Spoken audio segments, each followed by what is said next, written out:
Bienvenue sur le site de LCG Capteur, fabricant de girouettes anémomètres à ultrasons. Nous allons voir ensemble comment nous pouvons vous aider à mieux choisir votre capteur de vent.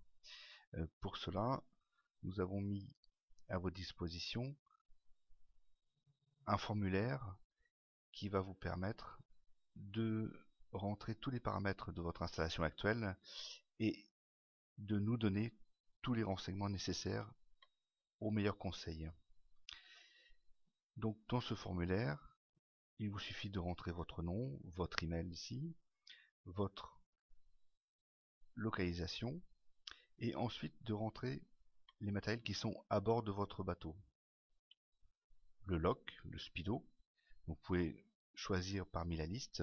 Si jamais votre équipement ne fait pas partie de la liste, vous pouvez remplir le champ autre. Donc, dans notre cas, nous prévoyons un Raymarine ST60 Tridata. En girouette actuelle, où on peut mettre donc l'indicateur ST60. La loupe de près, pour simplifier, on l'oublie. Afficheur multi, on va prendre un afficheur multi NMEA 183 comme le RD33. En GPS, un GPS MLR par exemple. En pilote automatique, un Raymarine ST6000. Lecteur de carte, par exemple, un Garmin, en sachant que tous les lecteurs de cartes actuels ont les fonctions de vent affichables. Ensuite, les deux derniers champs sont importants. Donc, si vous utilisez un logiciel PC, donc vous pouvez choisir le type de logiciel et les interfaces. Les interfaces, en fait, ce sont les interfaces qui vous permettent d'avoir du Wi-Fi à bord pour les tablettes et autres smartphones, ou alors des multiplexeurs, comme les chip modules, comme les Brookhouse, etc.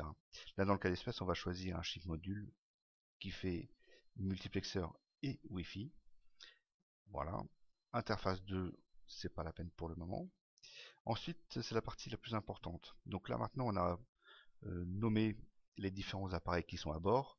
Ici, on va essayer de mettre la configuration. Qui est connecté avec quoi? Par exemple, le lock est connecté avec la girouette anémomètre. La girouette anémomètre est connectée vers l'afficheur multi. La girouette anémomètre est aussi connectée vers le pilote automatique. La loupe de près, on a oublié pour le moment. L'afficheur multi, lui, est connecté à l'interface 1, qui est le multiplexeur.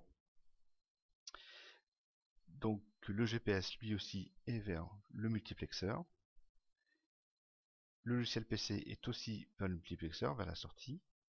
Le lecteur de carte, lui, est connecté aussi sur le multiplexeur. L'interface 1, donc elle est connectée vers une tablette, par exemple, et aussi vers le pilote automatique. Comme ça, je peux avoir tous les sens de dialogue entre les différents appareils. Il vous suffit de remplir quelques questions supplémentaires, donc votre type de navigation,